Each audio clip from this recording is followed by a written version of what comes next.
امام بخاری نے نا فیصلہ کیا کہ نیشاپور میں جا کے مدرسہ بناتا ہوں۔ امام مسلم آپ کے شاگرد ہیں جنہوں نے مسلم شریف لکھی ہے، فرماتے ہیں جب نیشاپور امام بخاری آئے تو اتنا بڑا استقبال ہوا کہ میں نے اتنا بڑا استقبال دیکھا نہیں کبھی۔ امام بخاری نے وہاں مدرسہ بنایا، ہزاروں طالب علم آنے لگے، لیکن ایک منہ دیکھ دیکھ کے بندہ تھک بھی تو جاتا ہے نا۔ شروع میں بڑے ذوق سے لوگ آتے ہیں، پھر انہیں کمزوریاں نظر آنی شروع ہو جاتی ہیں۔ بچے سالن نہیں کھاتے، 4 دن ایک ہی روز کھانا پڑے تھے، پھر آہستہ آہستہ فرینڈ پہ بیٹھنے والے اینڈ پہ بیٹھنے لگ جاتے ہیں، ماحول بدل جاتا ہے۔ امام بخاری کے خلاف سازشیں ہونے لگیں۔ میں کسی عام آدمی کی بات نہیں کر رہا، پھر کہتا ہوں اس بندے کی بات کر رہا ہوں جنہوں نے قرآن پاک کے بعد وہ کتاب لکھی جسے امت نے سب سے صحیح کتاب بیان کیا۔ امام بخاری کے خلاف لوگ اتنے ہوئے، بادشاہ کو جا کے شکایتیں لگائیں، اور بادشاہ نے کہا آج کے بعد کوئی بخاری کے مدرسے میں درس میں حدیث پڑھنے نہ جائے۔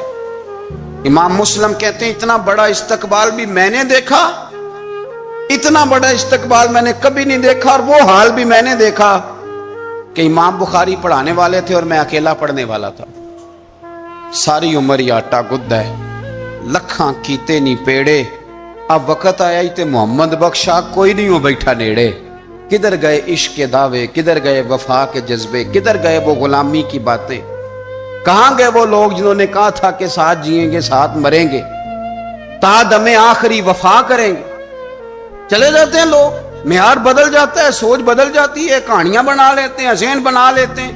امام بخاری نے نیشاپور چھوڑ کر ارادہ کیا کہ میں بخارا چلا جاؤں، اپنے شہر۔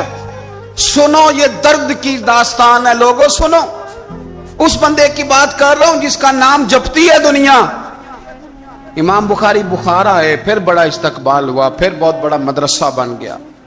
یہ وہ بندہ ہے جن کے بارے میں نبی پاک علیہ السلام فرماتے ہیں اسے میرا سلام کہنا۔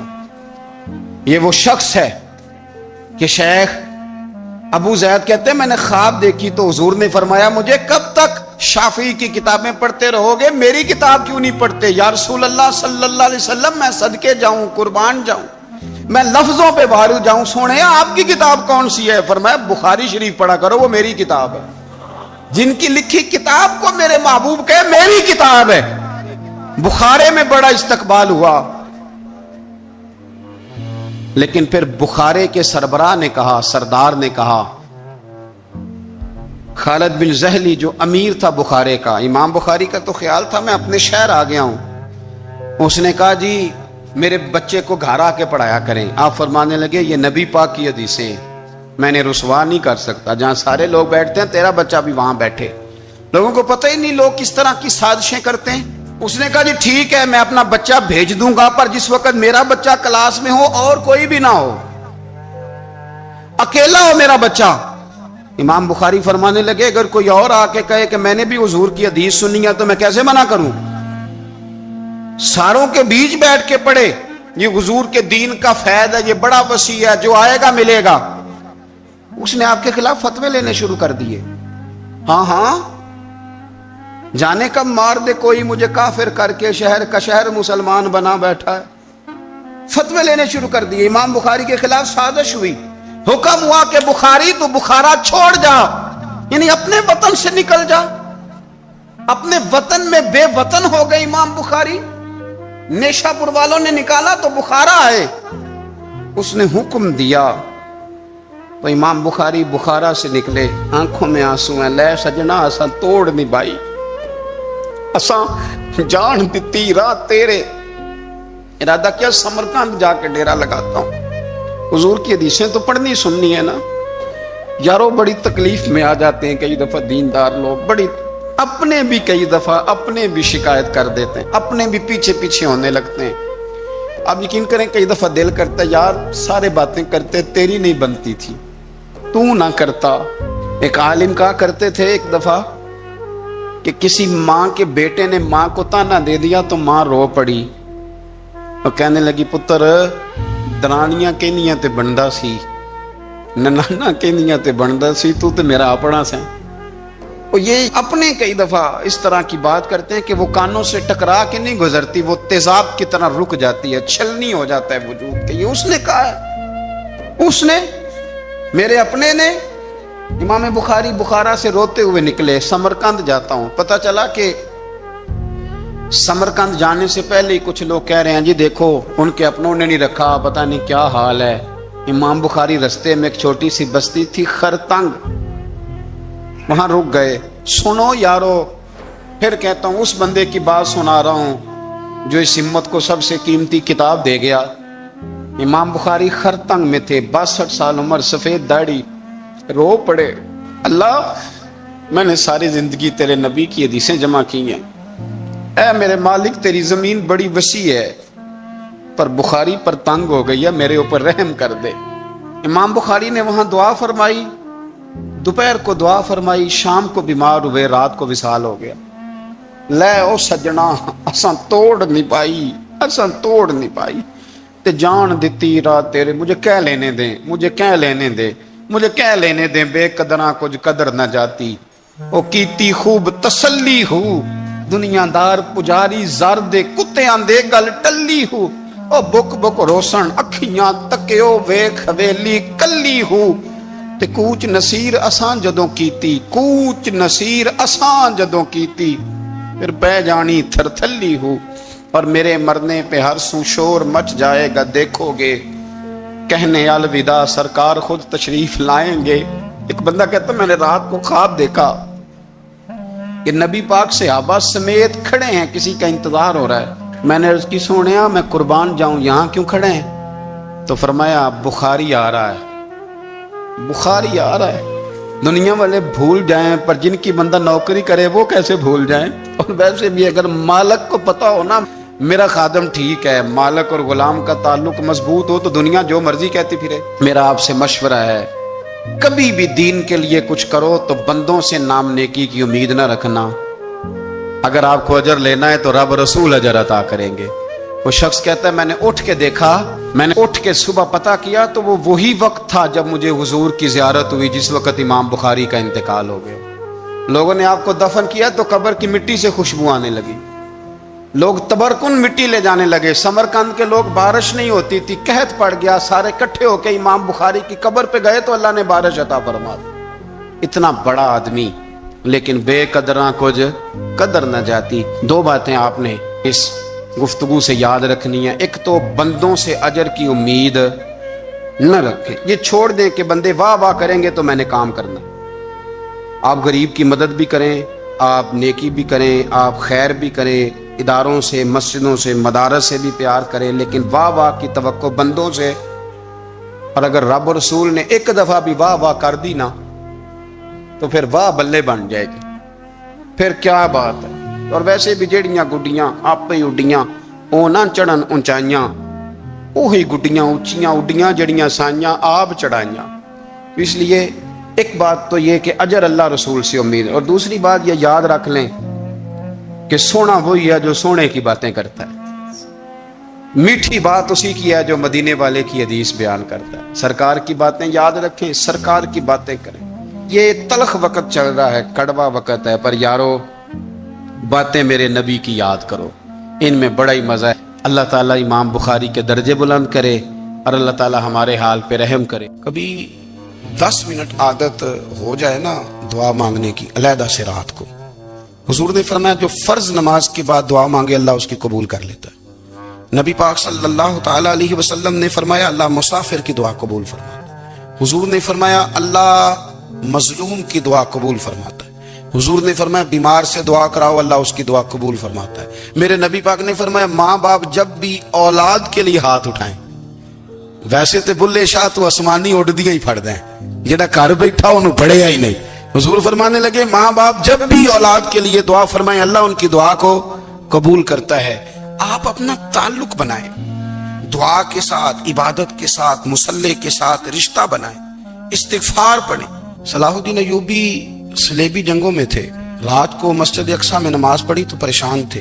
ایک بزرگ سے ملاقات ہوئی تو وہ کہنے لگے کہ آپ بڑے پریشان ہیں۔ کہنے لگے حضور پریشان اس لیے ہوں کہ پہلے ہی مسلمان کمزور ہے، اب میں نے سنا ہے دشمن کا ایک بحری بیڑا وہ جنگی سامان سے بھرا ہوا آ رہا ہے، تو اب ان کے پاس اور تلواریں اور نیزے آ جائیں گے، مسلمانوں کے پاس پہلے ہی وسائل کی کمی ہے، پریشان ہوں کس طرح کر کے مقابلہ کریں گے؟ یہ بات کہتے ہی صلاح الدین ایوبی نے بزرگوں سے کہا حضور آپ بھی دعا کرنا، دعا کی بڑی طاقت ہے۔ میرے نبی پاک نے فرمایا دعا مومن کا ہتھیار ہے، دعا مومن کا حضور نے فرمایا تقدیر کو سوائے دعا کے کوئی چیز نہیں بدل سکتی۔ دعا مومن کا ہتھیار ہے، یہ کافر کے پاس کوئی نہیں، یہ ہتھیار ہے مومن کا۔ اللہ کرے آپ کو سمجھ آئے، پھر سنیں، کئی بار کہہ چکا ہوں یہ ہتھیار ہے۔ کافر کے مقابلے میں جو تیرے پاس سب سے بڑا ہتھیار ہے وہ دعا ہے۔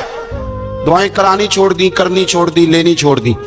حضرت سیدنا انس بن مالک رضی اللہ تعالیٰ عنہ فرمایا کرتے تھے میں نے وہ رنگ دیکھا ہے جب حضور دعا مانگتے تھے اور حضور کی مقدس آنکھوں میں آنسو بھی ساتھ ہی بہا کرتے تھے، میں نے وہ انداز دیکھا۔ تو صلاح الدین ایوبی بزرگ سے کہنے لگے آپ بھی دعا کیجیے، اور خود رونے لگے اور سر سجدے میں رکھ کے رونے لگے، اور عشاء سے لے کر فجر تک روئے، خوب روئے۔ صبح وہ بزرگ آئے تو صلاح الدین ایوبی کا خوبصورت اور ہنستا ہوا چہرہ دیکھا، کہنے لگے آپ بڑے خوش ہیں، رات تو میں نے بڑے روتے ہوئے دیکھا تھا۔ تو کہنے لگے حضور وہ جو بحری بیڑا آ رہا تھا نا وہ پانی میں ڈوب گیا ہے، اب وہ نہیں آ رہا، ابھی خبر آئی ہے تو میں بڑا خوش ہوں۔ بزرگ کہنے لگے اٹھ سینے سے لگ، اور سن ایک بات، وہ بحری بیڑا پانی میں نہیں ڈوبا، وہ تیرے آنسوؤں میں ڈوب گیا ہے۔ وہ جو تو رات رویا ہے نا رب کریم کی بارگاہ میں تو وہ ڈوب گیا ہے۔ بھائی اپنا مصلے کا، عبادت کا، وظائف کا، اللہ کا سلسلہ اس کو مضبوط کرے، اپنی دعاؤں کے تعلق کو مضبوط کرے۔ دعائیں بڑے انقلاب برپا کر دیتی ہیں۔ ہم تھوڑے تھوڑے نا جب سے خشک ہوئے نا، خشک، اور میری تو جماعت ہی صوفیاء کی جماعت تھی، ہم تو داتا علی اجمیری کی جماعت سے، ہم تو خواجہ اجمیری کی جماعت سے، ہم تو شیخ احمد فاروق سرہندی کی جماعت سے، ہم تو صوفیاء کی جماعت۔ ہماری جماعت نے بھی وہ تعلق جو ہمارے بزرگوں نے بنایا تھا۔ بزرگ اللہ کے قریب کیسے جاتا ہے؟ ہمارے یہاں نا بہت سارے لوگ کہتے ہیں جی نظر ہو گئی تو کام ہو گیا۔ بھائی جو بخاری مسلم میں طریقہ ہے نا اللہ کا قرب پانے کا وہ تو نفل ہے۔ نبی کریم علیہ الصلوۃ والسلام نے فرمایا بندہ نفلوں کے ذریعے رب کے قریب جاتا ہے، اور اتنا قریب جاتا ہے کہ پھر اللہ اس کی زبان بن جاتا ہے، اللہ اس کی آنکھیں بن جاتا ہے، کان بن جاتا ہے، ہاتھ اور پیر بن جاتا ہے۔ تو یہ تو عبادت ہے، یہ تو اللہ کی بارگاہ کی حاضری ہے جو آپ کو اللہ کے قریب کرے گی۔ تو نماز کو اہمیت دے کے ادا کریں، نمازیں موبائل بند کر کے ادا کریں۔ لیکن نا کچھ لوگ کہتے ہیں مجھے ٹائم نہیں ملتا نماز کا، تو میں کہتا ہوں یہ آپ نے بڑی جرت کی بات کی ہے۔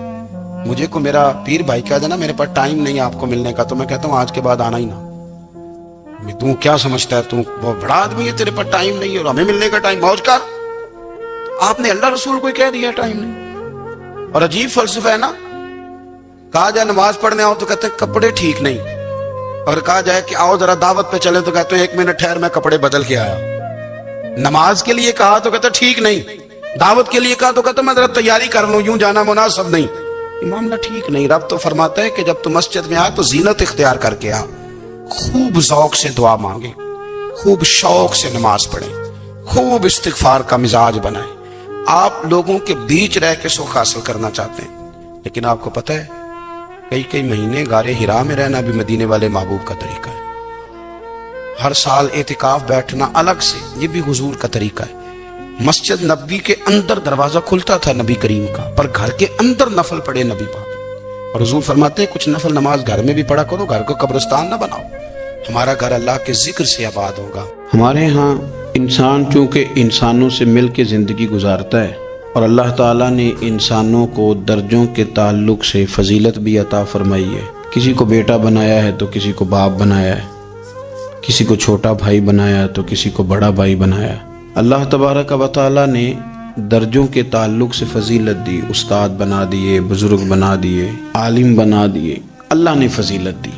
ایک فضیلت وہ ہے جو اللہ نے دی، اور کچھ خیال لوگوں کا اپنا ہے کہ مجھے فضیلت ملنی چاہیے، میرا اعزاز ہونا چاہیے۔ اس میں پھر یہ ہوتا ہے کہ ایک تو انسان اس ارادے کی بنیاد پر کمزور ہو جاتا ہے، ایسی حرکات بھی کر جاتا ہے جس پر اس کا دل اور اس کا ضمیر اسے ملامت کرتا ہے، لیکن اسے شہرت چاہیے ہوتی ہے، وہ بھاگتا پھرتا ہے۔ کئی دفعہ یوں بھی ہوتا ہے کہ مقصود چونکہ شہرت ہوتی ہے، مقصود چونکہ دنیا داری ہوتی ہے، تو پھر دوسروں کو تکلیف دیتا ہے، وہ زبردستی عزت مانگنا، لوگوں کو تکلیف میں مبتلا کرنا، اور خیال کرنا، مطلب 2 قسم کے داماد ہوتے ہیں، ایک داماد وہ ہوتا ہے جس کے بارے میں پتہ ہوتا ہے کہ پھڈا بہت زیادہ ڈالتا ہے، چائے بھی لیٹ ملے تو شور کرتا ہے۔ تب وہ سسر جو ہے وہ اپنے بچوں کو اگر کسی موقع پر اس صاحب نے آنا ہو تو بٹھا کر کے پہلے کہہ دیتے ہیں کہ مہربانی کرنا اس شریر کا ذرا خیال رکھنا، 2 دن گزر جائیں بیاہ کے یا کسی اور تقریب کے تو ذرا سکون رہے گا، اس کا خیال رکھنا۔ دوسرا جو ہے وہ نفیس آدمی ہے، اس کو کوئی پریشانی نہیں، اس کو پتہ ہے کہ روٹی گھر بھی ملتی ہے، یا میں مہمان آیا ہوں تو اب اس کے رشتہ دار وہ کہہ رہے ہوتے ہیں کہ اس کی خیر ہے، یہ تکلیف نہیں دیتا۔ اب یہ جو صاحب ہیں یہ کہتے ہیں جناب میں نے ہر چیز کھینچ کے رکھی ہوئی ہے، میں جاتا ہوں تو سب کچھ سیدھا ہو جاتا ہے۔ وہ بھائی آپ کے شر سے بچ رہے ہیں لوگ، آپ جو اذیت دیتے ہیں اس سے بچ رہے ہیں، آپ کو عزت نہیں دے رہے۔ عزت تو وہ دوسرے کو مل رہی ہے جس کے بارے میں کہا جا رہا ہے کہ یہ اچھا آدمی ہے، یہ تکلیف نہیں دے رہا۔ تو ہم نے عزت کے حصول کے لیے، شہرت کے حصول کے لیے، اپنا آپ دکھانے کے لیے اپنے آپ کو کمزور کرنا شروع کر دیا۔ بہت ساری جگہوں پر یوں محسوس ہوتا ہے کہ یہ آدمی شاید منت کرے گا اور شاید یہ ہاتھ باندھے گا کہ مہربانی کرو میرا بھی نام لے لو کسی طریقے سے، اور بڑے بڑے لوگوں کو یہ بیماری لگ جاتی ہے۔ اللہ تعالیٰ نے مالی طور پر، علمی طور پر قوت بخشی ہوئی ہے، اعزاز دیا ہے، لیکن وہ اس خوف کا شکار ہیں کہ میری عزت نہیں ہے، کچھ 4 بندے میرا نام لے لیتے نا۔ ایک حدیث پاک ہے، اس کو یاد رکھیں، نبی کریم علیہ وآلہ وسلم نے ارشاد فرمایا کہ جو بندہ دنیا میں شہرت کا لباس پہنے گا اللہ تعالیٰ اسے ذلت کا لباس پہنا دے گا۔ یہ بخاری مسلم کی حدیث۔ کیا مطلب ہے اس کا؟ کہ وہ جس رستے پہ چل رہا ہے نا کہ میں یہ کام بھی کروں تاکہ میرا نام ہو جائے، یہ کام بھی کروں میرا نام ہو جائے، فلانا بھی کروں تو میرا نام ہو جائے، چونکہ مقصود نام ہے، اس نے لباس پہن لیا ہے شہرت کا، ارادہ کر لیا ہے شہرت کا۔ مانا یہ کہ اس نے اپنے اوپر طاری کر لی ہے، جس طرح لباس پورے وجود پہ ڈھانپ لیتا ہے اس طرح اس نے شہرت ہی شہرت اپنے اوپر طاری کر لیا، تو پھر رب اسے رسوا کر دے گا۔ دیکھیں میں آج جو بات خاص کر کے عرض کرنا چاہ رہا ہوں، میں یہ سمجھتا ہوں کہ اس میں زیادہ دینداروں کو ضرورت ہوتی ہے بچنے کی۔ ایک بندہ اس نے حج کیا ہی نہیں تو اس نے حفاظت کیا کرنی، لیکن جس نے حج کیا ہے اس نے اپنے حج کی حفاظت بھی کرنی۔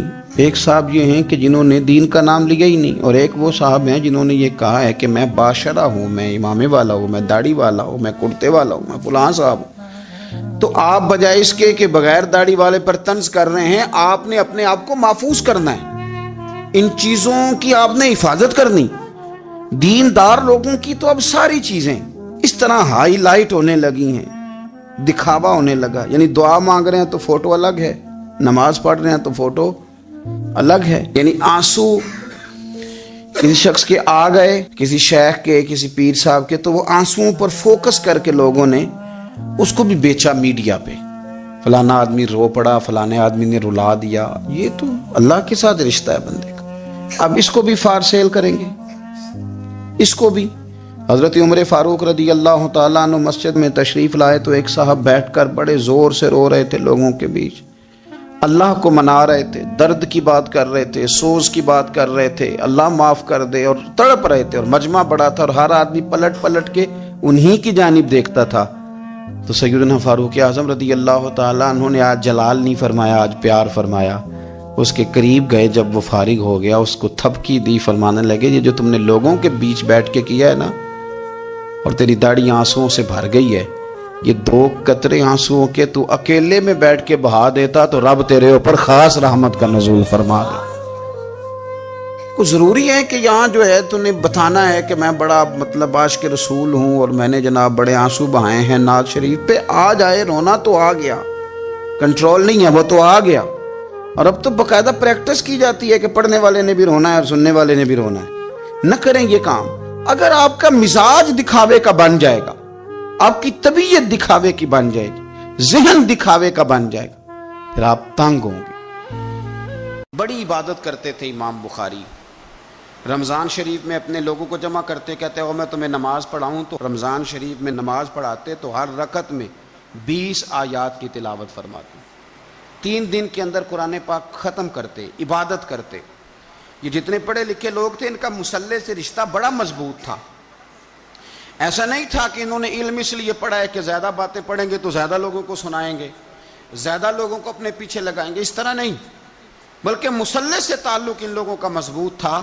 سیدنا امام بخاری رحمۃ اللہ تعالی علیہ، آپ نماز پڑھ رہے تھے تو زنبور آ گئی، بھیڑ آ گئی، سمجھ لیں بچھو آ گیا، وہ کرتے میں گھس گیا، اس نے 17 جگہ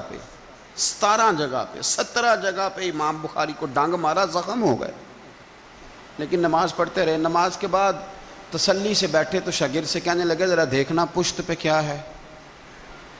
آپ یقین کریں ہماری نمازیں تو ہیں پر سکون والی نہیں، مزے والی نہیں۔ وہ موبائل ہے، وہ سائلنٹ پہ لگا ہوا ہے، اور نماز کے بعد اس طرح سے لوگ موبائل کھولتے ہیں جیسے قبولیت کا کوئی میسج نہیں معاذ اللہ آ گیا کہ دیکھ لو قبول ہو گئی ہے۔ اتنی جلدی ہے، کوئی ٹھہراؤ نہیں، اطمینان قلب بھی نہیں، قرار حاصل کریں۔ پڑھنی تو ہے، وہ مزہ لے کے کیوں نہ پڑھیں، سکون سے کیوں نہ پڑھیں۔ کہا ذرا دیکھنا میری پشت پہ کیا ہے، تو شاگرد کہتے ہیں جب ہم نے امام بخاری رحمۃ اللہ علیہ کی کمر سے کپڑا اٹھایا 17 جگہ پہ زخم بنے ہوئے تھے، تو عرض کی حضور جب اس نے ڈانگ مارا تھا تو آپ، یہ تو بڑا سخت زخم ہے، آپ نے توجہ نہیں کی۔ فرمایا یار میں نے ایک سورت شروع کر لی تھی نماز میں تو دل نہیں کرتا تھا سورت چھوڑوں، میں نے پوری کر کے رکوع کیا ہے۔ تو امام بخاری کی دلچسپی، پھر سیرت اور کردار، آپ لاکھوں حدیثیں جانیں اور آپ کہیں مجھے بڑا کچھ آتا ہے لیکن آپ کا عمل صفر ہو، نہ اخلاق ہو، نہ سخاوت ہو، نہ دیانت ہو، تو اس کا ذائقہ کیا رہا؟ یہ تو پھر طوطے کتنا، طوطے کو بھی لفظ یاد کرا دیے جائیں تو وہ بھی یاد کر لیتا ہے۔ امام بخاری رحمۃ اللہ تعالی علیہ، آپ کو اللہ نے کردار عطا فرمایا تھا، سیرت۔ آپ فرمایا کرتے تھے ایک گناہ میں نے نہیں کیا اور مجھے امید ہے اللہ سے جب میں ملاقات کروں گا تو رب اس کے بارے میں مجھ سے سوال بھی نہیں کرے گا۔ جناب وہ کون سا؟ فرمانے لگے میں نے رب کریم کے کسی بندے کی کبھی غیبت نہیں کی، اس کی پشت کے پیچھے بیٹھ کر کبھی اس کی چغلی، یہ بڑا میلا کچیلا کام ہے، میلا کچیلا، آپ یقین کریں۔ اور اس طرح بندے تھوڑی دیر کے لیے آپ کے حمایتی بن جاتے ہیں لیکن مختصر ٹائم کے لیے، یہ میرے تجربے سے آپ کو بتا رہا ہوں۔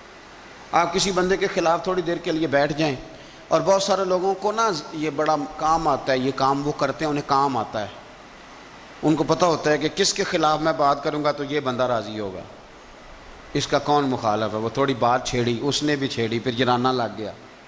جو آپ کے ساتھ بیٹھ کر کسی کے خلاف باتیں کرتا ہے وہ سب سے پہلے آپ کے خلاف شروع کرے گا، وہ آپ کو استعمال کرے گا، ٹیشو پیپر سے زیادہ آپ کچھ نہیں ہے اس کے لیے۔ کبھی بھی اس طرح کا رویہ نہ بنائیں، مثبت رہیں، آپ کا فائدہ ہوگا۔ اور غیبت چونکہ مردہ بھائی کا گوشت کھانا ہے تو آپ کے اندر یا آپ کے ذہن کو بڑا خراب کرتی ہے، بے سکون کرتی ہے۔ آپ اللہ تعالیٰ اپنے بندوں سے بڑا جلد راضی ہو جاتا ہے، وہ اپنے بندوں کو بہت زیادہ مشقت میں نہیں ڈالتا، وہ اپنے بندوں سے اپنی نعمتوں کا بدلہ نہیں چاہتا، بہت سخت مشقت والی عبادتیں نعمتوں کے بدلے نہیں چاہتا، وہ بڑی جلدی رحم فرماتا ہے۔ ماں پیار کرتی ہے اپنے بچے سے لیکن وہ ناراض بھی ہو جاتی ہے بعض چیزوں پہ، بعض معاملات اس کا دل بھی دکھاتے ہیں، بعض جگہ وہ رو کے یہ بھی کہتی ہے کہ تو نے میری محبت کا کوئی نتیجہ نہیں مجھے دیا، میری ساری کمائی تو نے ضائع کر دی۔ والد بہت ساری جگہوں پہ ناراض ہوتا ہے، شکوہ کرتا ہے، کہتا ہے میری بیماریوں کی، پریشانیوں کی، بڑھاپے کی، کمزوریاں کا سبب بیٹے تو ہی بن گیا، یہ ساری تکلیفیں تو ٹھیک ہو جائیں تو میری شاید عمر بھی بڑھ جائے، صحت بھی ٹھیک ہو جائے، میں زیادہ دیر جوان رہ سکوں۔ ناراض ہوتے ہیں ماں باپ، اسی طرح ماں باپ راضی بھی ہو جاتے ہیں، وہ بڑی جلدی راضی ہو جاتے ہیں۔ میں اکثر کہتا ہوں کہ والد کو راضی کرنے میں 5-7 منٹ لگ جاتے ہیں، اماں تو 1.5-2 منٹ میں راضی ہو جاتی ہے، ابا جی کو 5-7 منٹ لگتے ہیں، کئی دفعہ کہنا پڑتا ہے، کوئی دلائل دینے پڑتے ہیں، لیکن والدہ کے لیے تو کچھ بھی نہیں، آپ نیرا جا کے پیروں میں بیٹھ ہی جائیں، کچھ بھی نہ کریں، آپ پورا روئیں نہ رونے والا منہ ہی بن جائے تو اماں تو نرم ہی نرم ہے، جس وقت جو مرضی آپ کرا لیں ہو گیا۔ اللہ تبارک و تعالی بلا مثال و بلا تشبیہ سمجھانے کے لیے عرض کرتا ہوں، اللہ بھی بعض معاملات میں اپنے بندوں سے ناراض ہو جاتا ہے، وہ کہتا ہے میں تکبر کرنے والوں کو پسند نہیں کرتا، وہ کہتا ہے فسادی پسند نہیں ہیں، وہ فرماتا ہے کہ راہوں میں کجی کرنے والے پسند نہیں ہیں، وہ فرماتا ہے کہ بدعہدیاں کرو گے تو میں صبح قیامت تم سے سوالات کروں گا۔ اللہ تبارک و تعالیٰ بہت ساری چیزوں کو ناپسند کرتا ہے، ناراض ہو جاتا ہے، بلکہ نبی پاک صلی اللہ تعالی علیہ وسلم نے فرمایا تم بات کرتے کرتے کرتے کرتے کوئی ایسا جملہ بول دیتے ہو کہ رب اتنا ناراض ہوتا ہے کہ تمہیں پتہ بھی نہیں ہوتا، تمہارے لیے جہنم کا فیصلہ کر دیتا ہے۔ اس لیے پہلے تولو پھر بولو، خود اپنے لفظوں کی تو تم پہرے داری کرو نا کہ میں کیا کہہ رہا ہوں۔ کوئی ایسا جملہ، کوئی ایسی بات وارث شاہ مان کری نہ وارثاں دا، کوئی ایسی بات نہ تمہاری زبان سے نکلے۔ اور حضور یہ بھی فرماتے ہیں کہ اس کا دوسرا پہلو بھی ہے، بعض اوقات تم بات کرتے کرتے کرتے کرتے ایسا جملہ کہتے ہو وہ اتنا راضی ہوتا ہے کہ تمہارے لیے جنت کا فیصلہ فرما دیتا ہے۔ مسلمان کو اب یہ حکم ہے، اس ساری گفتگو کا نتیجہ یہ ہے کہ وہ اپنے جذبات پر، خیالات پر، نگاہوں پر، زبان پر، کانوں پر تھوڑی توجہ دے، بے لگام نہ بنے، بے ترتیب نہ بنے، جو طبیعت میں آئے کر نہ گزرے، تھوڑا سا نہ سوچے سمجھے اور تھوڑا سنبھل کے چلے، کبھی ان کاموں کی طرف نہ جائے جن سے رب ناراض ہو جاتا ہے، ان کاموں کی طرف بڑھے جن سے اللہ راضی ہوتا ہے۔ میرے نبی پاک صلی اللہ تعالی علیہ وآلہ وسلم نے ارشاد فرمایا، بعض احادیث میں لفظ یہ ہیں کہ اللہ اپنے بندوں کو دیکھ کے مسکراتا ہے جو اس کی شان کے لائق ہے۔ جس ترتیب سے ہم مسکراتے ہیں، جس ترتیب سے ہم روتے ہیں، جس ترتیب سے ہم کسی بات کا اظہار تشکر کرتے ہیں، خدا ان باتوں سے پاک ہے۔ اب بہت ساری حدیثوں میں آیا کہ وہ مسکراتا ہے، تو کیا مطلب ہے مسکرانے کا؟ تو علماء تفسیر نے لکھا ہے مسکرانے کا مطلب یہ ہے کہ وہ بڑا ہی راضی ہوتا ہے اپنے بندے سے، بڑا راضی ہوتا ہے، یہ مطلب ہے۔ ایک تو مسکرانے کا مطلب یہ کہ وہ بڑا راضی ہو گیا، بڑا راضی ہو گیا، وہ مسکرا دیا اپنے بندے پہ۔ اور ایک اس کا معنی خود نبی پاک صلی اللہ تعالی علیہ وسلم نے بیان فرمایا، مسند امام احمد بن حنبل میں حدیث ہے، حضور سید عالم علیہ السلام سے صحابہ نے پوچھا یا رسول اللہ شہید تو بڑے لوگ ہوتے ہیں، شہیدوں میں افضل کون ہے؟ تو اللہ کے حبیب علیہ الصلوۃ والسلام فرمانے لگے وہ والا بندہ جو ڈٹ گیا تھا کافروں کے مقابلے میں، وہ ہلا نہیں، پوری طرح ڈٹ کے جو لڑا وہ شہداء میں افضل ہے۔ حضور فرماتے ہیں وہ جنت کے بالا خانوں میں سیر کرے گا اور رب اسے دیکھ کے مسکرائے گا، رب اسے دیکھ کے مسکرائے گا، اللہ تعالیٰ مسکراتا ہے اسے دیکھ کے۔ اور اگلے جملے میں حضور نے وضاحت کر دی، فرمایا جب رب دنیا میں کسی پر مسکراتا ہے نا تو اس کا معنی یہ ہے کہ قیامت میں پھر اللہ اسے حساب کوئی نہیں لے گا۔ جس پر اللہ دنیا میں مسکرا دیا اس سے کوئی حساب، تو وہ کام ڈھونڈنے چاہیے نا جس سے اللہ مسکرائے۔ ویسے کبھی ہم ایسا کرتے ہیں کہ نہیں کہ کسی کو راضی کیا جائے؟ یہ کام ہم کرتے ہیں کہ ہماری کمپنی کا جو سربراہ ہے وہ ہم سے راضی رہے، جس ادارے میں ہم پڑھاتے ہیں اس ادارے کا بڑا ہم سے راضی رہے، یہ کرتے ہیں ہم۔ اس کے لیے کچھ نہ کچھ ہیلے بہانے ہم کرتے ہیں، برادری، قبیلہ، علاقہ، بستی، لوگ کسی طریقے سے ہمارے ساتھ مطمئن رہیں، کرتے ہیں نا یہ سارے کام۔ اس میں تھوڑی مشکل بھی ہمیں آتی ہے لیکن کرتے ہیں، کیا کریں؟ گھر میں بھی کئی دفعہ ایسا ماحول بنانا پڑتا ہے۔ چلیں ایک اور میٹھی مثال دیتے ہیں، زیادہ سمجھ میں آئے گی۔ چھوٹا بچہ خوش رہے، آپ اس کے لیے محنت نہیں کرتے، وہ چھوٹا ہے، اس کو خوش کرنا فرض ہے ابا پہ، لیکن وہ کہتا ہے کہ میں نے موٹر سائیکل لینا ہے، چھوٹا ہے چلا ہی نہیں پائے گا، تو ابا پھر اسے راضی کرتا ہے، کہتا ہے بیٹے چھوٹا سائیکل لے لے، چل میں تجھے اڑانے والا جہاز لے دیتا ہوں۔ مقصود کیا ہے کہ اس کو ناراض نہیں کرنا، یہ روئے نہ، اس کا دل نہ ٹوٹے۔ ہو یارو سنو نا میں کیا کہہ رہا ہوں، اگر چھوٹے بچے کے لیے وہ چیزیں ڈھونڈتے ہو، میرے ابا جی نا اپنے نواسے کے لیے کھلونا لے کے آئے تو بچہ بڑا ہی کھیلا، تو ابا جی کہنے لگے لو پیسے پورے ہو گئے میرے، بچے کو پسند بڑا ہے نا، پیسے پورے کر چھڑے نے، دیکھو نا جی کتنا اس کو راضی ہوا ہے۔ تو انسان کیا کرتا ہے کہ کوشش کرتا ہے چھوٹا بچہ بھی ناراض نہ ہو، تو وہ چیزیں وہ ڈھونڈتا ہے کہ اس کو کیا پسند ہے، چاکلیٹ لے جاؤں، فلاں چیز لے جاؤں، آئس کریم لے جاؤں۔ تو ایک بچے کے لیے، گھر کے لیے، سربراہ کے لیے اتنی محنت کرتے ہو، تو وہ کام بھی ہمیں ڈھونڈ کے تلاش کرنے چاہیے نا جس سے رب راضی ہوتا ہے۔ اللہ راضی ہوتا ہے. بتاؤں وہ کون کون سے کام ہیں؟ نبی کریم صلی اللہ تعالی علیہ وسلم نے ارشاد فرمایا 3 لوگ ہیں جنہیں دیکھ کے رب مسکراتا ہے. یا رسول اللہ صلی اللہ علیہ وسلم وہ کون کون سے؟ تو محبوب فرمانے لگے ایک وہ بندہ ساری مخلوق سوئی ہے، آدھی رات ہے، رات کا پچھلا پہر ہے، اس نے اٹھ کے وضو کر لیا، مصلی پہ کھڑا ہو گیا خدا کی یاد میں. فرمایا اسے دیکھ کے رب مسکراتا ہے جو اس کی شان کے لائق ہے. مسکراتا ہے اللہ. یہ تو سونے کا ٹائم تھا، یہ تو گہری نیند آنے کا وقت تھا، رات کا پچھلا پہر. رات پوے تے بے درداں نو نیند پیاری آوے تے درد منداں نو یاد سجن دی ستیاں وی آن جگاوے. اور ساون کی کالی راتوں میں جب بوندا باندی ہوتی ہے، وہ راتوں کو اٹھ اٹھ روتے ہیں جب خلقت ساری سوتی ہے. اللہ مسکراتا ہے. اور سننا میرے بھائی، میرے نبی پاک صلی اللہ تعالی علیہ وسلم فرماتے ہیں جب مسلمان نماز کے لیے صفیں بناتے ہیں نا، ترتیب لگ رہی ہوتی ہے، اب اللہ کی بارگاہ میں کھڑے ہوں گے، قیام کریں گے، رکوع کریں گے، سجود کریں گے. فرمایا جب مومن صفیں بناتے ہیں تو رب دیکھ کے مسکراتا ہے.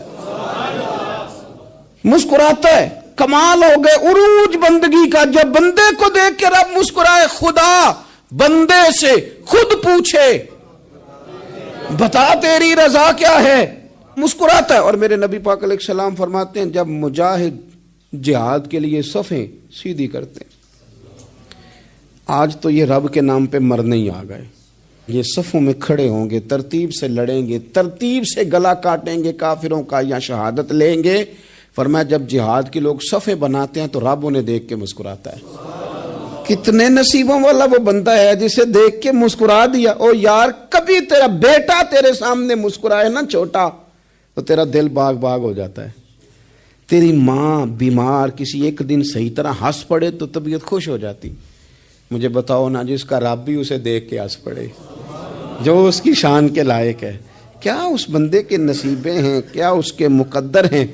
آپ اس مقام پر اپنے آپ کو لائیں. اب دیکھیں نا یہ حدیث آپ نے سن لی، اب ہم نے نا اس طرح صفحے نہیں بنانے جس طرح ساری دنیا، اب ذرا صفحے بھی شوق سے بنائیں گے. اب ذرا تھوڑا سا شوق پیدا کریں گے. بھئی یہ تو میں وہ کام کرنے لگا ہوں جسے دیکھ کے رب مسکراتا ہے. نبی پاک صلی اللہ علیہ وسلم نے فرمایا جب کوئی بندہ توبہ کرتا ہے نا،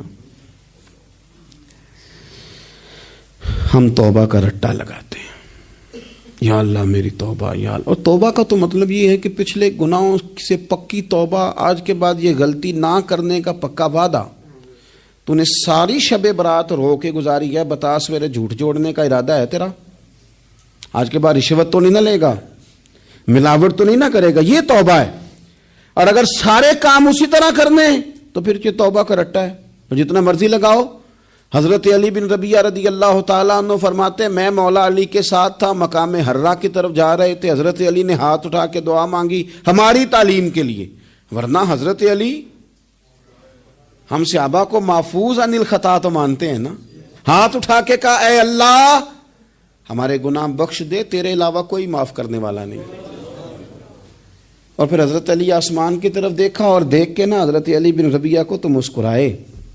حضرت علی بن ربیعہ کہنے لگے حضور مسکرائے کیوں ہو؟ فرمانے لگے ایک دن میں حضور کے ساتھ اسی طرح آیا تھا، اسی طرح حضور نے دعا فرمائی تھی ہماری تعلیم کے لیے، اور پھر حضور مجھے دیکھ کے مسکرائے تھے اور فرمایا جب کوئی بندہ رب کی بارگاہ میں اس طرح استغفار کرتا ہے تو رب مسکراتا ہے اور مسکرا کے فرماتا دیکھ لو میرے بندوں کو پتا ہے کہ میرے علاوہ معاف کرنے والا کوئی نہیں. انہیں پتا ہے، تم اس کی بارگاہ میں رجوع تو لاؤ، آؤ تو صحیح دو آنسو لے کر. اقبال کہتے ہیں کہ موتی سمجھ کے شان کریمی نے چن لیا، قطرے دو گرے میرے ار کے انفال کے. 2 میں نے آنسو بہائے تھے تو اس کے کرم نے تو موتی سمجھ کے چن لیے. سنو نا حضور اس استغفار کو اللہ کو یار رات کو توبہ کر کے سونا چاہیے. ہمیں کچھ غلطیاں ہم کرنا نہیں چاہتے پر ہم سے ہو جاتی ہیں، کچھ دل ہم توڑنا نہیں چاہتے پر وہ ٹوٹ جاتے ہیں، ہماری مجبوری ہوتی ہے ٹوٹ جاتے ہیں. رات کو اس کی بارگاہ میں ہاتھ باندھ کے کشکول طلب دراز کر کے خوب استغفار پڑھنا چاہیے کہ مالک بندے ہیں نا کیا کریں. نفس کا ساتھ ہے، دنیا کا ساتھ ہے، خواہشات نفسانیہ، مالک معاف کر دے، درد سے توبہ، رسم نہ ہو، کہانی نہ ہو، لفظ نہ ہو، جملے نہ ہوں، اور جناب ایسے لوگوں کے بیچ بڑے ہاتھ باندھ کے اور بڑا کوئی ضرورت نہیں، آپ اکیلے اپنی چارپائی پہ بستر کے اندر منہ دے کے بھی درد سے کہیں گے نا معاف کر دے تو وہ تو مہربانی بڑا ہے۔ میرے نبی پاک صلی اللہ علیہ وسلم مثال دیتے ہیں، فرمایا ایک آدمی صحرا میں جا رہا، صحابہ سے حضور خطاب کر رہے ہیں، فرمایا ایک آدمی صحرا میں جا رہا تھا، اس نے اپنی اونٹنی پہ کھانا پانی پیسے ہر چیز رکھی ہوئی تھی، صحرا تھا بہت بڑا، درمیان صحرا کے گیا تو تھوڑا سا سستانے کے لیے آرام کرنے کے لیے اونٹنی سے نیچے اترا، اب اس نے اونٹنی کی لگام اونٹنی کی نکیل اپنے سرہانے کے نیچے رکھی، ہاتھ کے ساتھ پکڑی اور سو گیا۔ تھوڑی ہی دیر کے بعد جب اس کی آنکھ کھلی تو دیکھا اونٹنی غائب ہے۔ صحرا میں وہ پیدل نہ آگے جا سکتا ہے، نہ پیچھے جا سکتا ہے، نہ دائیں نہ بائیں، کھانے کو روٹی نہیں، پینے کو پانی کا قطرہ نہیں، تھوڑا ادھر بھاگا ادھر بھاگا، تھک گیا۔ کریم محبوب فرماتے ہیں وہ پوری طرح نڈھال ہو گیا اور مایوس ہو گیا، معاذ اللہ، مایوس ہو کے دوبارہ اسی جگہ آ کے لیٹ گیا جہاں پہلے لیٹا تھا، انتظار کرنے لگا کہ اب موت ہی آئے گی، آخری وقت ہے، اب نہ میں پیدل یہ صحرا کراس کر سکتا ہوں، نہ پیچھے جا سکتا ہوں، نہ کھانا ہے نہ پانی ہے، سوائے موت کے کوئی سہارا نہیں۔ حضور فرماتے ہیں وہ رستے میں دوبارہ لیٹ گیا، اچانک اس نے رخ بدلا تو اونٹنی سامنے کھڑی تھی۔ حضور نے صحابہ سے پوچھا بتاؤ نا اسے بھلا کتنی کو خوشی ہوگی؟ یا رسول اللہ جی سے نئی زندگی مل گئی ہے۔ آپ دیکھیں نا سارے ڈاکٹروں نے کہہ دیا کہ اس کے تو گردے معدہ جگر ہر چیز ختم ہے، گھر لے جاؤ خدمت کرو، ہر طرف پریشانی ہے۔ وہ بندہ بھی سمجھ گیا ہے کہ آخری وقت آ گیا، کل جاؤں پرسوں جاؤں، تیاری ہو گئی، سب لوگ آ گئے، باہر والے بھی آ گئے، یہ ماحول ایک عجیب رنگ اختیار کر گیا۔ اچانک ایک ڈاکٹر نے آ کے کہا نہیں نہیں غلطی لگ گئی تھی۔ مجھے بتائیے انداز کیا ہوتا ہے؟ بغیر دوائی کے بندہ اٹھ کے کھڑا نہیں ہو جاتا، او میں تو بچ گیا ہوں۔ نبی پاک صلی اللہ علیہ وسلم فرمانے لگے اس کی اونٹنی مل گئی، بتاؤ بھلا اسے کتنی خوشی ہوگی؟ یا رسول اللہ وہ تو دوبارہ دنیا میں آ گیا۔ حضور فرمانے لگے اسے کچھ بھی خوشی نہیں ہوئی۔ جب کوئی رب کا گناہگار بندہ آ کے توبہ کرتا ہے، رب کو اس سے کئی گنا زیادہ خوشی ہوتی ہے۔ میرا بندہ آ گیا ہے، میرا بندہ آ گیا ہے، میرے گھر آ گیا۔ اس نے آنسو بہائے ہیں، اس نے کہا اللہ میں تیرا ہی ہوں، تیرا ہی رزق کھاتا ہوں، تیری ہی زمین پہ رہتا ہوں، تیرے نام سے میری سانسیں چلتی ہیں۔ وہ آ گیا۔ فرمایا اس اونٹنی والے سے زیادہ رب کو خوشی ہوتی ہے جب گناہگار آ کے توبہ کرتا ہے۔ گناہگاروں کے آنسو اس کی بارگاہ میں بڑے مقبول ہیں، لیکن ہم رسم ادا کرتے ہیں، توبہ نہیں کرتے۔ ہم اپنے آپ کے ساتھ دھوکہ کرتے ہیں، جھوٹ بولتے ہیں۔ ہم بندہ کوئی ناراض ہو جائے تو ہمیں کو نہیں نیند آتی، اس کے گھر چلے جاتے ہیں۔ ہم اپنے سارے رشتوں کو تعلقات کو مینٹین کر کے رکھنے کے عادی ہیں۔ ہمیں پتہ ہے کہ وہاں میں نہیں جا سکا تو بیٹا بھیجتا ہوں، فلاں شادی پہ میں نہیں جا سکا تو بھتیجا بھیجتا ہوں، بھائی بھیجتا ہوں، ہر تعلق کا ہم نے خیال رکھا کوئی روٹھ نہ جائے۔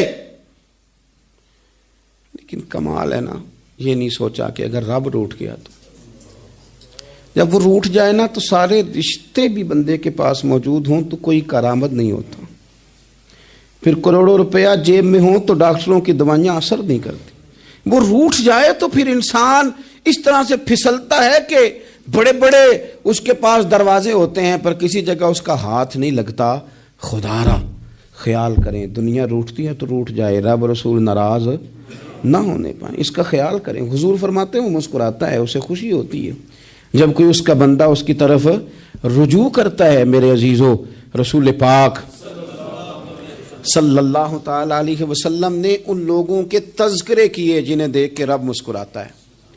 ہم نا گناہگاروں پر بھی فتویٰ دینے میں جلدی کرتے ہیں اور نیکی پر بشارت دینے میں بھی جلدی کرتے ہیں، حالانکہ یہ ہماری ذمہ داری نہیں۔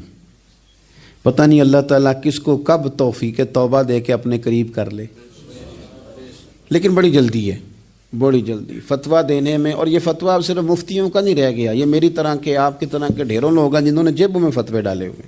بھئی آپ نے کیوں ذمہ داری لے لی ہے جنت میں داخل کرنے کی اور نکالنے کی؟ یہ تو میرے رب کریم کا کرم ہے، وہ جس کو چاہے جب چاہے جتنا چاہے عطا کرے۔ لیکن کچھ لوگ نا بڑے پکے ہو گئے ہیں کہ شاید جو میں سوچ رہا ہوں وہی درست ہے. کبھی کبھی کچھ چیزیں عجیب بھی ہوتی ہیں، لہذا خدا کی رحمت پر بھروسہ کر کے بات کرنی چاہیے. اپنی مرضی کے فتوے نہیں داغنے چاہیے. وہ دیکھو جی فلانا بندہ یوں کر رہا ہے، آپ کو پتہ ہی نہیں پوری بات کا، آپ کو علم ہی نہیں پوری بات کا. حضرت بہاءاللہ نقشبند بخاری رحمت اللہ علیہ فرماتے ہیں میں حج کرنے گیا تو وہاں میں نے ایک آدمی کو کروڑوں کا کاروبار کرتے دیکھا تو میرے دل میں خیال ہے یہاں بھی اللہ اللہ کرنی چاہیے تھی، دنیا داری کر رہا ہے. لیکن فرماتے ہیں حج سے فارغ ہوئے تو میں نے دیکھا وہی بندہ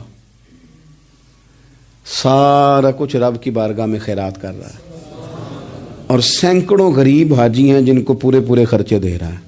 تو میں نے وہیں اپنی سوچ سے توبہ کی کہ میں کہاں تھا. بڑی جلدی کھڑے نہ ہو جائیں. حضرت حسن بصری رحمت اللہ تعالی علیہ ارشاد فرماتے ہیں کہ میں دریا کے کنارے گیا تو وہاں میں نے ایک شخص کو دیکھا، وہ اپنی ایک خاتون کی گود میں سر رکھ کے بیٹھا اور قریب ایک بوتل بھی پڑی ہے. میرے دل میں معاذ اللہ خیال آیا کہ دیکھو کس انداز میں ایک عورت کے ساتھ یہ ہے اور پاس بوتل بھی پڑی ہے، جانے شراب ہے. کہتے میں سوچ ہی رہا تھا کہ اچانک ایک کشتی آ رہی تھی دریا میں. وہ ہجکو لے کھائے، کشتی میں 4-5 لوگ تھے، وہ دریا میں ڈوبنے لگے. وہ آدمی تیزی سے اٹھا، دریا میں چھلانگ لگائی، پہلے ایک کو نکالا، پھر دوسرا نکالا، پھر تیسرا نکالا. ایک بندہ رہ گیا، کہنے لگا حضور مجھے تو آپ نے گناہگار سمجھا ہے، میں تو بڑے غلط انداز میں یہاں بیٹھا ہوں، آپ نے جو سوچا چلیں گے چوتھا بندہ آپ نکالنا ہے.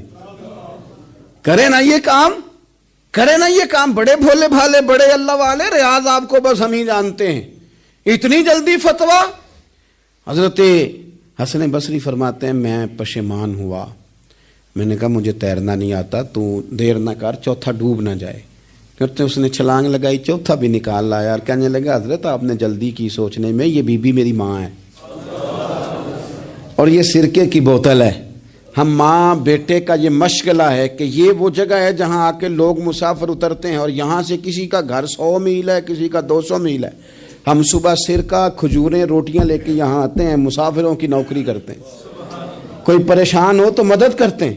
حضرت خواجہ حسن بصری فرماتے ہیں میں نے معافی مانگی، ان سے بھی مانگی، رب سے بھی مانگی.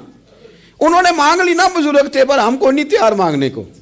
ہم ہر وقت بدگمانیاں، وہ فلانے جرم کرتا تھا، میں اسے اب کیسے نیک مان لوں. بھائی اب وہ نمازی ہے، خدا کے گھر آتا جاتا ہے، اب اللہ کی بارگاہ میں حاضر ہوتا ہے. جب رب نے معاف کر دیا تو بھی سوچ بدل جا. سنیں حضور کیا فرماتے ہیں. نبی پاک صاحب الاخلاق صلی اللہ تعالی علیہ وسلم فرماتے ہیں، مسند امام احمد بن حنبل دیکھیے، فرمایا رب اس وقت بڑا ہی مسکرائے گا جب قاتل بھی جنت میں جائے گا، مقتول بھی جنت میں جائے گا. یا رسول اللہ مقتول تو گیا، یہ قاتل کیسے چلا گیا؟ حضور فرماتے ہیں جائے گا اور رب مسکرائے گا جو اس کی شان کے لائق ہے. یا رسول اللہ کس طرح؟ تو نبی پاک صلی اللہ علیہ وسلم فرمانے لگے اس نے ایک مومن کو قتل کیا تھا، وہ شہید ہو کے جنت میں چلا گیا. اب اللہ نے بعد میں اسے توبہ کی توفیق دے دی.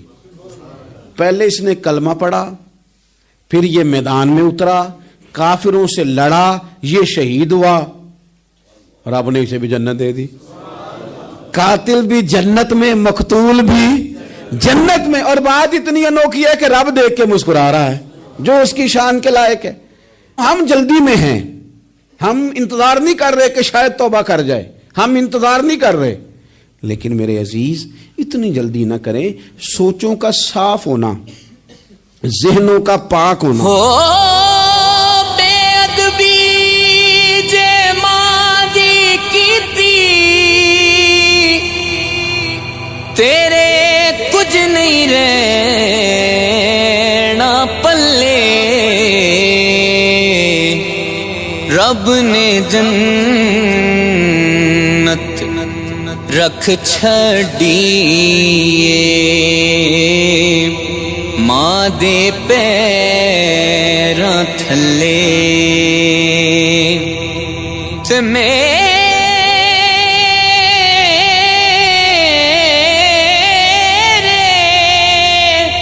میرے آقا نے فرمایا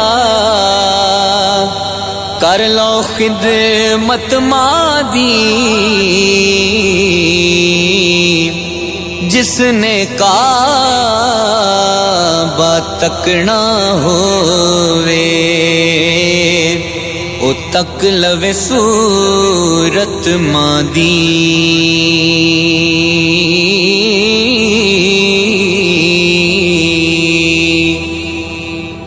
ماں ہوندی اج جیوندی پچھ دی حال میرا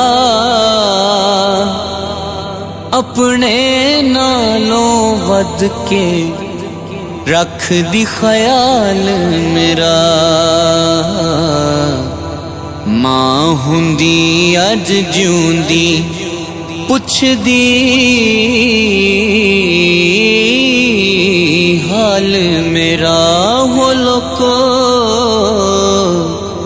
ماں ہوندی اج جیوندی پچھ دی حال میرا اپنے نالوں ود کے رکھ دی خیال میرا ماں دے پیراں نوں چم کے سینے ٹھنڈ پاوندا ہے ماں. اور لوگوں کے بارے میں گمان کا اچھا ہونا. آپ کسی نفسیات کے ڈاکٹر کے پاس چلے جائیں, اسے کہیں ٹینشن بڑھی ہے. میں ان کے مضامین پڑھتا رہتا ہوں. وہ سب سے پہلا سبق آپ کو یہ پڑھائیں گے کہ اچھا سوچا کریں. اچھا سوچنے سے بندہ تندرست رہتا ہے. کس سے بندہ تندرست رہتا ہے؟ ہیں جی واقعی. یعنی اس والے پڑوسی کے بارے میں بھی اچھا سوچنا ہے گھر میں, اس والے کے بارے میں بھی, چھوٹے بھائی کے بارے میں بھی اچھا سوچنا ہے, اور بڑے کے بارے میں بھی اچھا ہی سوچنا ہے. یعنی اپنی برادری قبیلے کے بارے میں بھی اچھا سوچیں, جو قبیلے کا نہیں اس کے بارے میں بھی چلیں تھوڑا سا اچھا سوچ لیں. اپنے بارے میں تو اچھا سوچا ہے بڑا. میں کہتا ہوں کہ ہم اپنی غلطیوں سمیت اپنے آپ سے بڑا پیار کرتے ہیں, اور دوسرے کی ایک غلطی نظر آ جائے تو ہمیں گھین آنے لگ جاتی ہے. آپ جلدی نہ کریں. مالک نے موقع دیا ہے بندوں کو, نہ وہ کسی کا رزق چھین رہا ہے, نہ سانسیں چھین رہا ہے. وہ اپنی زمین پہ چلنے بھی دے رہا ہے, رہنے بھی دے رہا ہے. تو جب اس نے موقع دیا ہے آپ بھی تھوڑا موقع دیں. اللہ بڑا کریم ہے, دروازے کھولے گا, اس کے بندے اس کی بارگاہ تک پہنچیں گے. بدگمانیاں اور پھر بدگمانیوں کا عروج, اور اس لیول تک جا کے بات کر دینا ہے کہ جہاں سے خوف آئے کہ یار یہ بات نہیں کرنی چاہیے تھی. رسول کائنات سرور دو عالم صلی اللہ تعالی علیہ وسلم فرماتے ہیں کہ اللہ مسکراتا ہے. دیکھو ہمارے ہاں نا ایک اور بھی مسئلہ بن گیا ہے. میں نے کچھ لوگوں کو نا پکا, میرے پیارے ہیں, محبت ہے مجھے, تو میں چونکہ آپ میری کلاس ہیں, میں مشاہداتی اور تجرباتی باتیں بھی کر لیتا ہوں. اسی کی روشنی میں کئی دفعہ گفتگو بھی تیار کرتا ہوں. کچھ لوگوں نے نا پکا ذہن بنا لیا یہ کہنے کا کہ ہاتھ بڑا تنگ ہے. پکا آپ جس وقت پوچھ لیں ان کا ہاتھ اور بڑا ہی زیادہ تنگ ہے. آپ یقین کریں بہن کا جو خامند ہے وہ کہہ رہا ہے جا حصہ لے کے آ, تیرے بھائیوں کی کمائی تو نہیں تیرے ابا کی ہے, لے کے آ. وہ بیچاری اس کی منتیں کر رہی ہے, کہتی ہے اگر جاؤں گی نا تو وہ کہیں گے حصہ لے جا, آج کے بعد ہمارے گھر نہ آنا, میرا دروازہ نہ بند کرو, مہربانی کرو. اور بھائی سے بات کرتی ہے تو کہتا ہے ہاتھ ہی بڑا تنگ ہے, جب ٹھیک ہوگا تو دے دوں گا. نہ کریں یہ ظلم. ہمارے اپنے تڑپتے رہتے ہیں اور ہماری دولتیں اندر پڑی رہتی ہیں. ہمارے اپنے چھوٹی چھوٹی ضروریات کے لیے پریشان ہوتے ہیں, لیکن ہم بڑے بڑے بہانے ہیں ہمارے پاس. کہتے ہیں یہ نکما ہے, یہ نکھٹو ہے, یہ کام نہیں کرتا, اس میں فلانا ہے, بے فلانا ہے, بلے میں نے نہیں ساتھ چلنا. اظہار جب آپ کے اندر پیدا ہوتا ہے نا, اظہار جب کسی کے لیے آپ حساس ہوتے ہیں تو آپ کو بھی سرور حاصل ہوتا ہے. نہ کریں یہ کام کہ آپ کو اللہ نے وسعت دی اور ہر وقت آپ ہاتھ تانگ ہونے کا رونا رو رہے ہیں. ہر وقت آپ یہ کہہ رہے ہیں میں بڑی آزمائش میں ہوں, جب خدا نے آپ پہ نہیں ڈالی. تو اتنے جھوٹ بولنا صرف اس لیے کہ میرے پیسے بچ جائیں, صرف اس لیے کہانی سنانا کہ حالات میرے بڑے خراب ہیں کہ کوئی بندہ میرے سے کوئی تھوڑا بہت قرض نہ مانگ لے. سنو, نبی پاک صلی اللہ علیہ وسلم کے پاس مہمان آ گیا, بخاری مسلم ہے. حضور نے ازواج مطہرات کے گھروں میں پیغام بھیجا, کچھ چیز ہے ضیافت کے لیے؟ یا رسول اللہ کچھ بھی نہیں, یہ دو جہاں کے شاہ ہیں اور پاس کچھ رکھتے نہیں, دو جہاں کی نعمتیں ہیں ان کے خالی ہاتھ میں. یا رسول اللہ کوئی چیز بھی نہیں. حضور نے صحابہ کے مجمع پہ نظر ڈالی, یا رسول اللہ صلی اللہ علیہ وسلم حکم ہو تو حضور فرمانے لگے تم میں سے کوئی بندہ ہے جو اسے گھر لے جائے روٹی کھلائے؟ ایک صحابی اٹھے فوراً، حضور میں لے کے جاتا ہوں کھانا کھلاتا ہوں. فرماتے ہیں میرے گھر میں صرف بچوں کا کھانا تھا، یہ نہیں کہ فریزر بھرا ہوا ہے نعمتوں سے، صرف بچوں کا کھانا. یہ نہیں کہ کسی کو دیکھ کے اپنی ہنڈیا پہ برتن دے لیا، صرف بچوں کا کھانا. کہتے ہیں گھر گیا، بیوی سے کہا کیا کیفیت ہے؟ کہنے لگی بچوں کی روٹی ہے. میں نے کہا بچے سلا دے، صبح ناشتہ کر لیں گے. تو کہنے لگی آپ کیا کھائیں گے؟ تو میں نے کہا نہ میں کھاؤں گا نہ تو کھائے گی، مہمان جو نبی پاک کا ہے. کہا اچھا، اب ذرا تجویز دیکھو میاں بیوی کی سوجھی آپس میں. کہتے ہیں کھانا لگا دینا، کیونکہ ایک آدھ بندے کا کھانا ہے. اپنی غربتوں کا ہر جگہ اظہار کرنا، رونا رونا. یہ دیکھو غربت کیسے چھپائی جا رہی. اس کو کہا نہیں کہ چل تو تھوڑا رحم کھا، تو آیا ہے تو تھوڑا رحم کھا، یہ نہیں کہا. کہا اٹھ کے نا تو کھانا رکھنا اور اٹھ کے نا چراغ ٹھیک کرنے کے بہانے بجھا دینا. ہم دنیا والوں کے سامنے کیوں اپنے دکھ بیان کریں؟ ہم جو کہیں گے رب رسول کی بارگاہ میں کہیں گے. تو نا چراغ ٹھیک کرنے کے بہانے. اہلیہ اٹھی، کھانا دینے کے بعد چراغ ٹھیک کرنے کے بہانے بجھا دیا. خامد بھی ہاتھ چلاتے رہے، بیوی کبھی برتن رکھتی کبھی اٹھاتی، پتہ چلے کہ کھانا کھا رہے ہیں، کھانا کھایا جا رہا ہے. کہتے ہیں مہمان پیٹ بھر کے کھانا کھا گیا. یہ کام ہوا رات کے اندھیرے میں، اس وقت ہوا جب چراغ بھی بند تھا، اس وقت ہوا جب کوئی دیکھنے والا نہیں تھا، کسی پڑوسی کو بھی خبر نہیں تھی. فرماتے ہیں صبح کے اجالے میں اس مہمان کو لے کے مسجد نبوی میں نے قدم رکھا تو نبی کریم نے فرمایا رات جو تم نے کام کیا ہے نا اسے دیکھ کے میرا رب بڑا مسکرایا ہے، اللہ بڑا مسکرایا ہے. اللہ تر دامنی پہ شیخ ہماری نہ جائیے، ہم دامن نہ چھوڑ دیں تو فرشتے وضو کریں. یہ شان ہے صحابہ کی. نبی کریم علیہ السلام نے فرمایا رب رات مسکرایا تیرا یہ انداز دیکھ کے، اور اس نے قرآن نازل کیا وَيُؤْثِرُونَ عَلَىٰ أَنفُسِهِمْ وَلَوْ كَانَ بِهِمْ خَصَاصَةٌ. کچھ لوگ وہ ہیں جنہیں بڑی بھی ضرورت ہو تو دوسروں پر اثار کر دیتے ہیں، قربانی دے دیتے ہیں. رب مسکرایا ہے.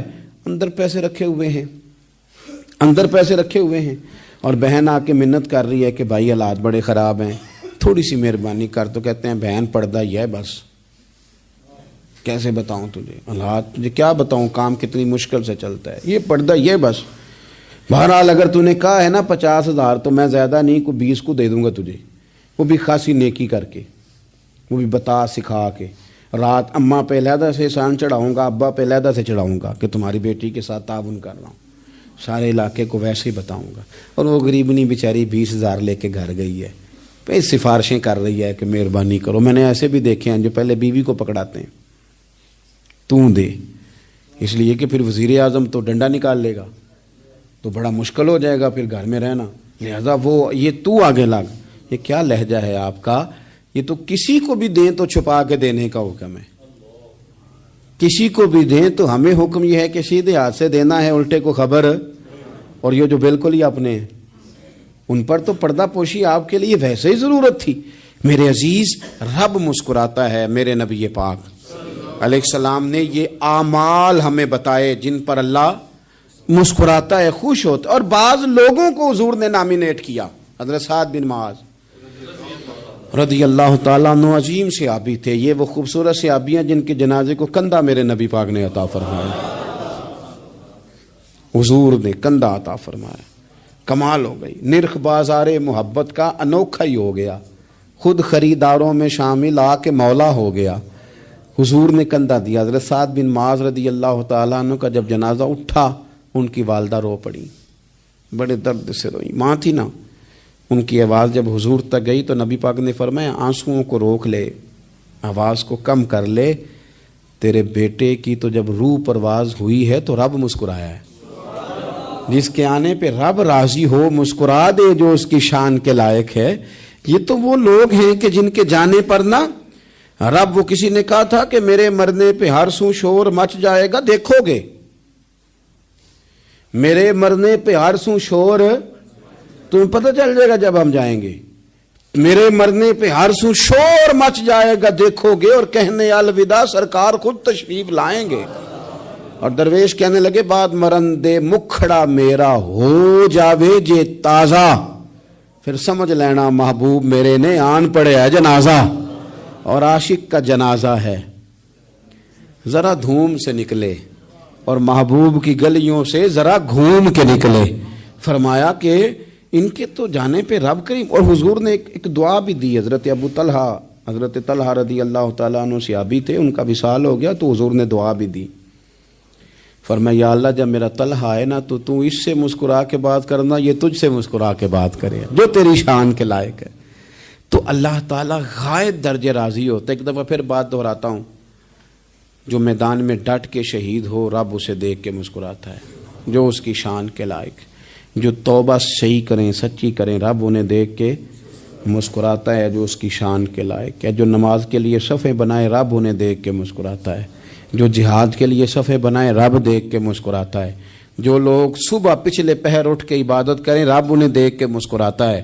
اور جو کبھی کبھی بھوکے رہ کے دوسروں پر قربان کر کے اثار کر دیں رب انہیں دیکھ کے مسکراتا ہے۔